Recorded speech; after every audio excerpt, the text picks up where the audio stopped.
We're on the record in case number 4:17 CR 3038, United States of America versus Michael Wayne Parsons. Counsel, enter your appearance. Please stay seated while you do so, beginning with the government. Good afternoon, Your Honor. Jan Sharp appearing on behalf of the United States. Good afternoon, Your Honor. Don Shinzi appearing as counsel for Michael Parsons. All right, and Mr. Parsons is also here and present. The purpose of this hearing today is to, first of all, it's a Rule 17.1 hearing. It's essentially for me to get up to speed on how this case has progressed so far, and I would like to get a trial setting on this thing if possible today. So, but I need to hear from the attorneys on that. I also see that on the record that there were 6 motions filed 2 days ago. Of those motions, 3 of them are really in the purview of the district judge assigned to this case, which would be Judge Gerard, but I can still nonetheless get some information from the attorneys on what we plan to do with those. And the others, I'm clearly going to ask you what we're doing. So let's first of all get a lay of the land of, and start, I'm going to start with Mr. Shinzi on this, a lay of the land of where we are in the discovery process and the ability to review the discovery thus far. Mr. Shinzi. Yes, Judge. Thank you. I've been able to review the discovery, and I believe for the most part Mr. Parsons has also been able to review the discovery. We've talked a lot about a lot of issues, and we've also talked about, if I may, my sense that we needed to address issues of an evidentiary nature, thus the 6 motions that I filed on Wednesday evening. I've discussed all of those motions with Mr. Parsons. After hours, Mr. Parsons left a number of voicemails at my office addressing not so much concerns, but some house cleaning matters, if you will, in terms of what he'd like to see me amend in those pretrial motions. So one of the things I'd like to address today, and I've told Mr. Sharp this before the hearing, I'm going to be asking the court leave, and I'm going to make this an oral motion for leave to file an amended pretrial motion on certain of the motions that have been filed, just to add some things and to clean some things up. And it doesn't really change the sum and substance of any of the motions, just some things that are important to Mr. Parsons that I think he's got a concern about. But Judge, in terms of all of that, I have filed the motions that at this point, in my experience, I deem prudent and reasonable. And I know a number of those motions, particularly the motions in limine. I know that it's just that they came to me, and so I filed them as I was working through the discovery and working through my thought process about the status of this case. And then, of course, as I've talked about with the court and with Mr. Sharp before, on a telephonic conference we had, was the testimony of Stanley Stump Sr., and I've been able to, maybe my motion speaks for itself, so Judge, if you want to cut me off, I don't want to belabor that, but I've made arrangements that Mr. Stump would be available via Skype to offer the court testimony, and I've made those arrangements through Mr. Stump's wife. Her name is Fanny Stump. They've been very accommodating and said they'll make him available. And then in terms of the motion to suppress... Can I interrupt just for a second, Mr. Shinzi? The purpose on the Stanley Stump testimony, were you planning on recording it for the purposes of trial, or were you planning on having it live during the trial via video? What were you planning on? Well, at this point, the only way I have it set up is through Mr. Stump being available on Skype, and I've talked to somebody who could make that happen up there in British Columbia, in that area. I don't know about, I had honestly, I hadn't thought about trial testimony because I was more concerned about whether the court or Mr. Sharp, through any objections, was even going to let me get into the areas that I want to talk about Mr. Stump about. Here's my proposal. We are now getting the court, this court, in fact, I just got off the phone with our IT people. We can now use Skype for Business in the court environment. I think it would make some sense to go ahead and have it recorded, and that does have recording features on it. Good. It would be a free option. It would be something where we can come into the courtroom here. There can be the security that's needed and that kind of thing. We can do the testimony there. My goal wouldn't, I don't even know that I would necessarily have to be there. It would be much more like a deposition kind of thing. But you could record it using our equipment. If you want me here, I can be here too. But I don't know that I would try to rely too much on Skype itself. I mean, the free version that's sitting out there for everybody else, it has an awful lot of holes in it. Yes. And it can be pretty quirky. Plus, I'm not sure what your recording options are on that. But we do have that available for you, and it's for free. Good. And it strikes me that what you might want to do is go ahead and get it recorded and then present it to Judge Gerard as to whether he thinks that it is relevant to any of the issues in the case. And at that point in time, then we can make it, if he says it is, then we can take up the issue of how do we do it for the trial. If he says it isn't, we're not really worrying about that anymore. I understand. I think Mr. Stump, on his end, though, maybe I'm not familiar enough with the process in court here, but he's going to be on Skype on that end. But what we would do is give a secure line. Yes. And it's Skype on his end too, but we tell him this is the meeting room you're dialing into. Oh, I see, yes. And then it has the recording equipment on it. The problem that you have with regular Skype is I've used it enough to know I don't think there's an awful lot of recording options in there. And you'd be sitting there with a video camera trying to videotape what's showing up on a screen, as opposed to just hitting a button in our system that records it as it goes. In other words, it wouldn't work differently for him, except that he would have to be in a high Wi-Fi area. But he's going to have to be in a high Wi-Fi area no matter which option he goes. I'm giving you the option to use our system because, number one, it's secure, number two, it records. I think that's I like that idea. I think it's very prudent, and that's the procedure that I would like to see. Okay. Any problem with that, Mr.? Obviously, I'm not conceding the admissibility of any of this, but in terms of a process of I guess, securing his testimony, I don't have a problem with it.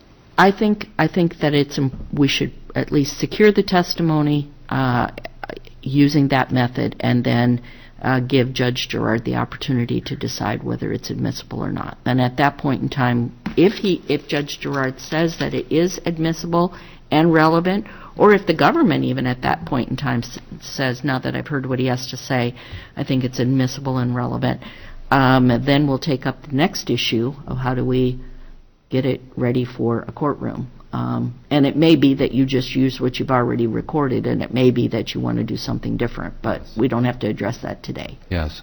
Very good. Okay? Good. So that takes care of 107 automatically, I think. Great.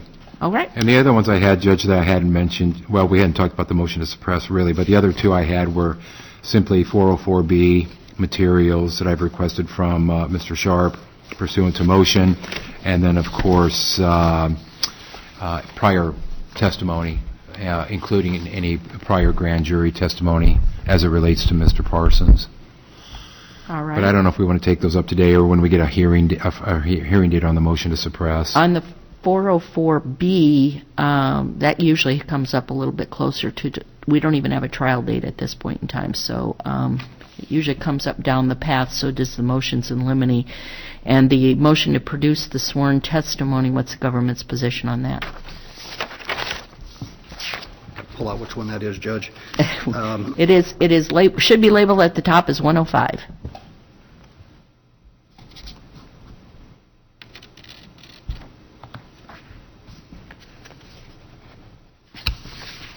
I don't have any objection to that. All right. So 105 is resolved, 107 is resolved, 106 on the 404B evidence. What is the government's position on that? I don't think I have an objection to that, but I want to give some thought to it. I'm going to be filing a brief, and I can tell the court that on several of these motions, I'm either going to be conceding them in whole or in part. Sure. But I'd like to have a couple days to think about the 404B part of it. Yeah, usually, like I said, usually there's a briefing process on that. All right, that brings us to the motion to suppress, and it's a motion to suppress, as I'm understanding it, challenges the affidavit and challenges the probable cause to support the search warrant. Is that correct? Yes, Judge, and I did file an accompanying brief. I did see that. Okay, good. What I would ask that you do, Mr. Shency, is could you go ahead and file the index, or unless you have those here, we could go ahead and do it as marking the documents, and what I mean is the affidavit, or the application, the warrant, and the warrant return. I think I have those? Well, I have photocopies that I'd simply produced off of Mr. Sharp's. Do you remember what drive? the case number, what the MJ case number was on that? Then I can find it in our system.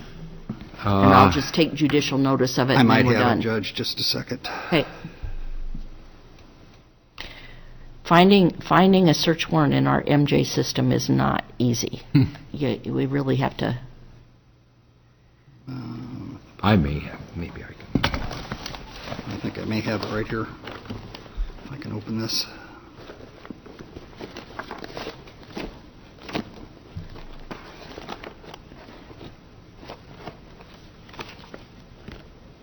It's downloading. I've got a little bit more to go.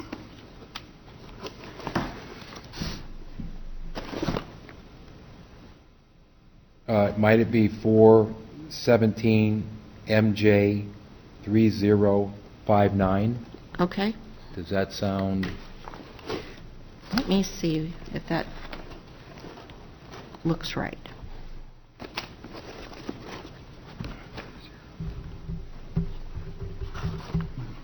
And I can't recall, was there more than one?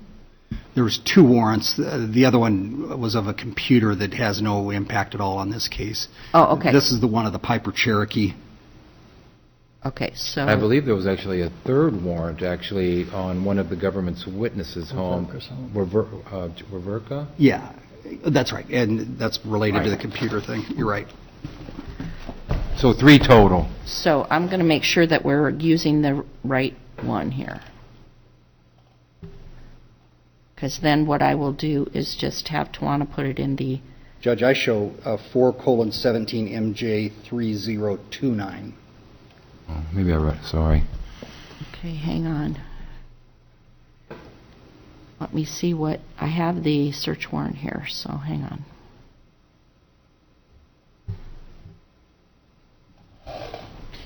Under 3059, what we're searching is a residence and the real estate. Yeah. Okay, is that the right one or the wrong one? Okay, so 3029, I should try? Okay, hang on. Of course they have only one digit apart. It doesn't make it at all confusing. I've opened up the document. It is 3029. Yes, okay. So, is it 3029? Yes, Okay. I accept that. All right, so I will take judicial notice of the documents that are filed of record, and for the record, that would include the search warrant issued along with the search warrant application and the warrant return. So in 17 MJ 3029. Your Honor, would the court consider unsealing that so that it makes it easier for me to file a brief describing the contents of it? And Sure, I can do that. I can either do that, or what I could do is just go ahead and have these documents filed in this case.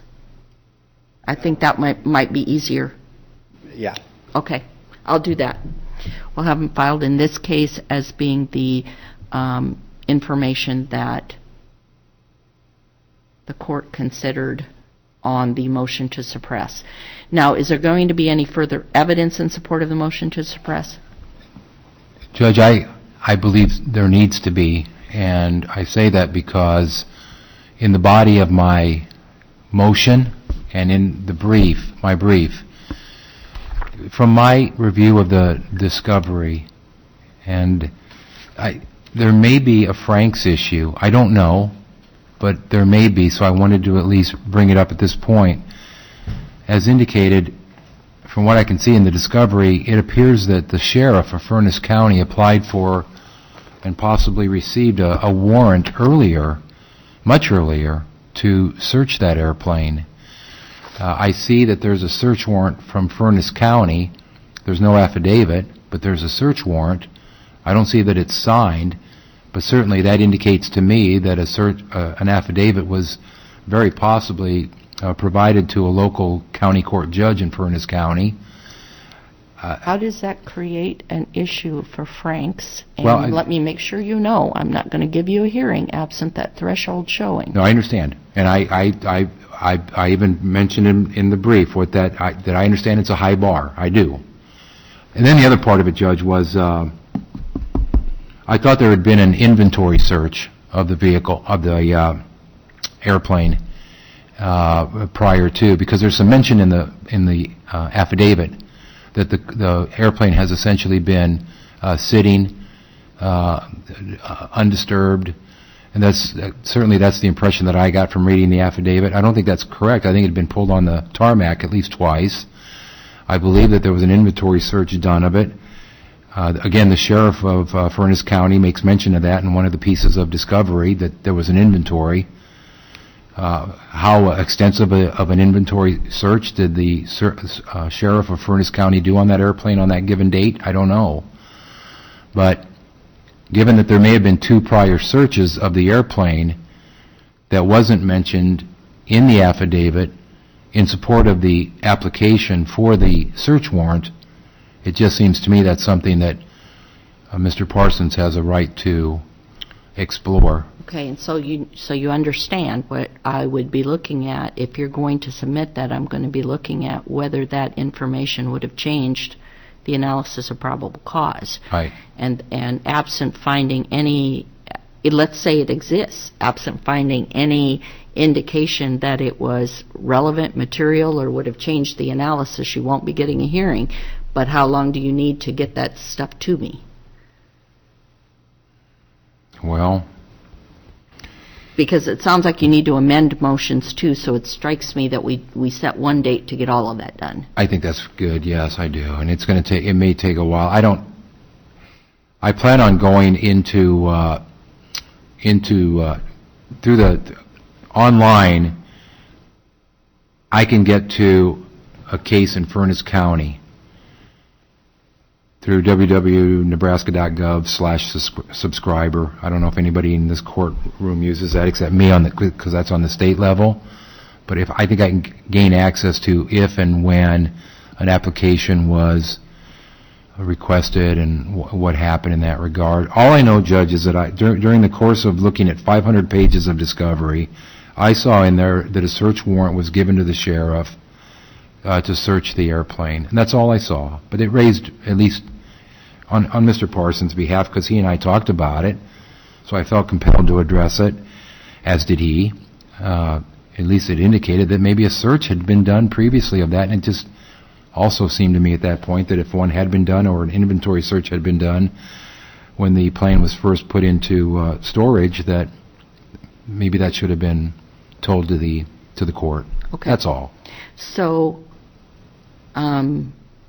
if I give you 3 weeks to amend, 2 weeks? Oh, I think 2 weeks is more than enough. 2 weeks or 3 weeks, or what did you say? 2 weeks is more than enough. 2 weeks? Okay.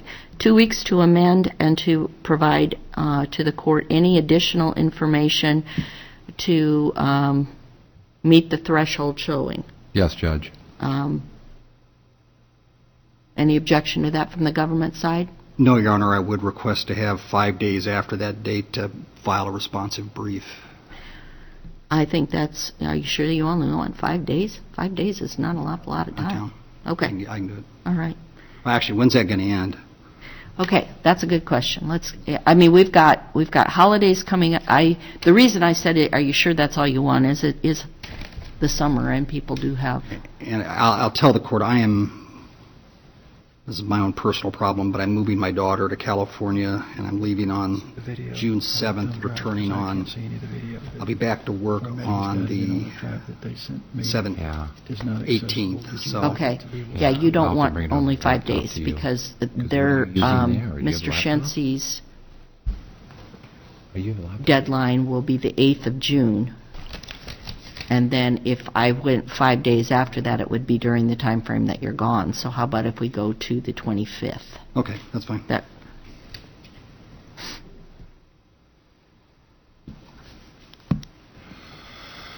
And absent, so what I'm going to do is I'm going to take judicial notice of the documents in 17MJ3029. I'll pull them down and put them on the docket in this case as the index to go along with the motion to suppress.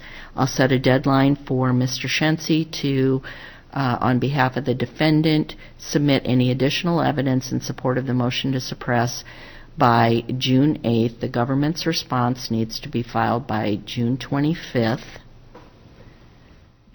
And then any amendments to, are there any of the other motions in here that you need to amend, Mr. Shensi? Yes, Judge.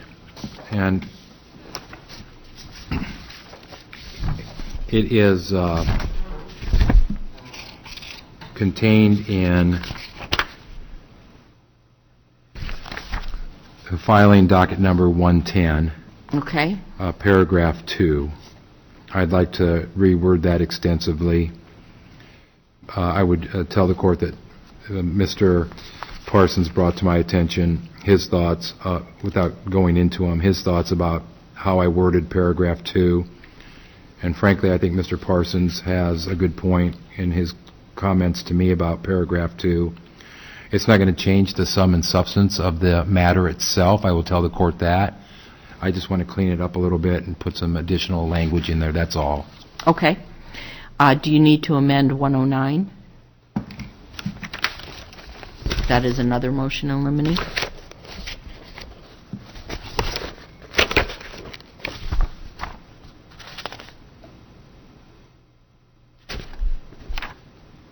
No, Judge. Okay. So, we're going to grant number 105 on the government's conceding 105, which is the producing the prior sworn testimony. We're going to grant 107, which is the motion to produce and allow testimony of Stanley Stump Sr.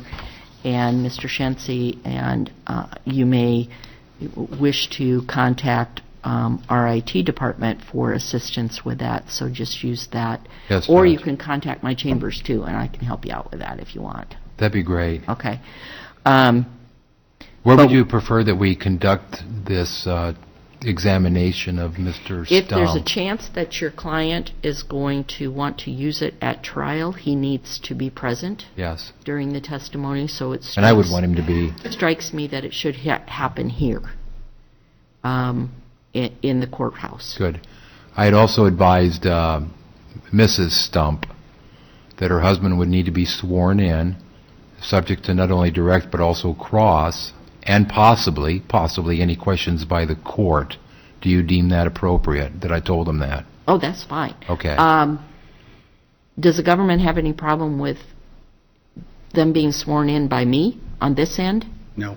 Okay. So they don't need to find somebody there to swear them in and sit next to them. Good. I can do that over. They just had many questions procedurally, how Yeah. we were going to do this. Yeah, and procedurally, I mean, on a technical basis, when you swear somebody in, they're supposed to be sitting right next to you. But those rules were made during a time when we didn't have all of these things where you can see each other and things like that. Well, they So even that's thought why they I might- covered that with Mr. Sharp. So, Yes, they thought they might have to go to the local courthouse and maybe do it there, and I told them no, that was not going to be No. necessary. so long as they have what they're going to need on their end, they're going to need to have strong Wi-Fi, and they're going to need to have a computer with a camera, and or they can use a lap or an iPad Yes. But every laptop has a camera nowadays. Every iPad has a camera on it. So it's not hard to get accomplished anymore. Good. Okay? Well, they must have an IT guy up there because his name's Jonathan, I would tell you, and apparently he's equipped he's equipped to do this. So I've been told. Okay, that'll work then. And then what we'll do is we'll just schedule it to be in the courtroom, and either I will be present and just swear him in, and that way, if you choose to use, if Judge Gerard decides that it is relevant and you choose to use that recording for the trial itself, then the defendant will have been present during the testimony. Okay? Yes, Judge. Okay. Can I I address believe one? your client wants to talk to you. Oh, I'm sorry. Can we have just a moment, Judge? Yeah. Is there any way to ask if she can request that the U.S. Marshal remove me from max security? If I'm at a lower level security, I can get access to the library 5 days a week because they could move me to a pod where I've got greater access right now. I'm on a very restricted pod. That's why my access is limited. Right. And it prevents We're me going to address today about your access to the law library. We are. That's why I'm so limited in. No, I know. You know. Do you want me to still bring up with the court about having Sue Holland possibly testify? Yeah, because she has. I know what she's got, but do you want me to address that today? If you like, certainly. Well, you asked me that she might get Sue Holland, but bring it up today. I will. Well, I understand that, but that would be up to her to decide if she's willing to testify. If we clarify it now, then it's approved. Okay. Judge, could I address one other thing, please? Sure. This sort of goes along with any testimony by Mr. Stump. And it's in regards to an individual named Sue Holland. And I think the court is aware of that name and the position she holds within the... I am. There's been some discussion about possibly asking the court that she testify and offer the court testimony about, I would proffer to the court at this point without getting into the specifics or the facts, about the nature of her position and about the indictments and the arrest warrants that she had issued.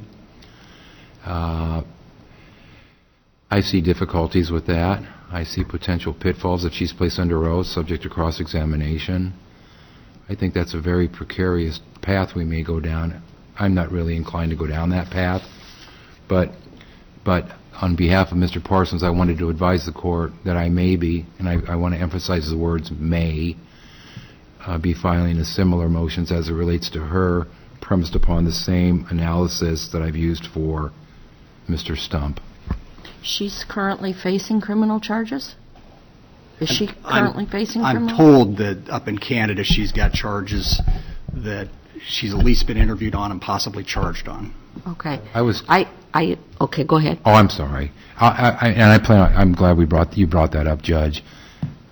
Fanny Stump mentioned to me that she, in fact, Ms. Holland, was in fact on trial up there, but apparently either something got worked out or she was successful, but apparently she's free now and she's at home. And I've actually tried to, through this IT fellow up there, tried to get a hold of her, and I'm going to continue to do so. But I'm at a loss to tell the court I know exactly what happened to her up there because I really don't know. But I'll find out. And the only reason I asked the question is just to make sure it perked my interest. If she is facing criminal charges, we need to be coordinating with her attorney too. Yes, Judge. So, okay, I'm looking at for trial dates now. So, because the way we've got this laid out, I'm fairly confident that I can get the matters that the pretrial matters, including the motions to suppress and such, out fairly quickly. So I'm looking in August as far as having a trial date. What's the party's position on that? Your Honor, I'm out the week of August 20th. The rest of the month I can make work. Okay.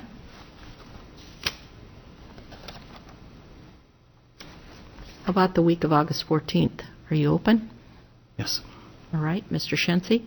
Judge, I'm scheduled for a trial in Douglas County District Court that's supposed to go the 15th through the 17th, but I would also tell the court I think that case is going to settle.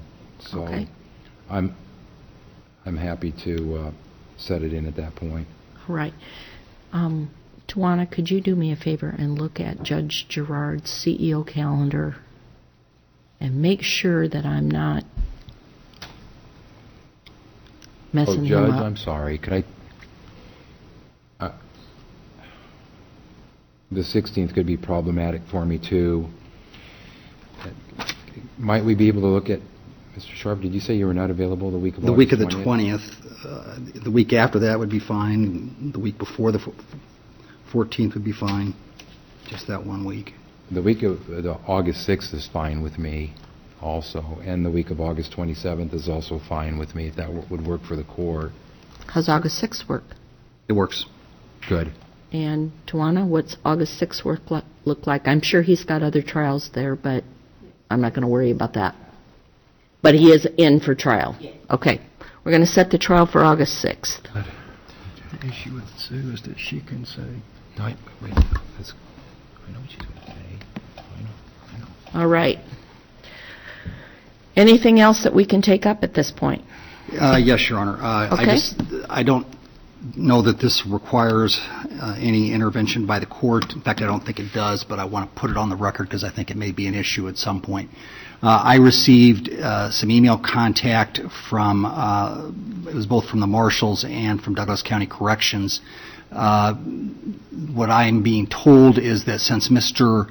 Parsons is now represented by counsel, that is likely to result in his library time at Douglas County Corrections being cut down to 1 hour per week from his current 3 hours per week.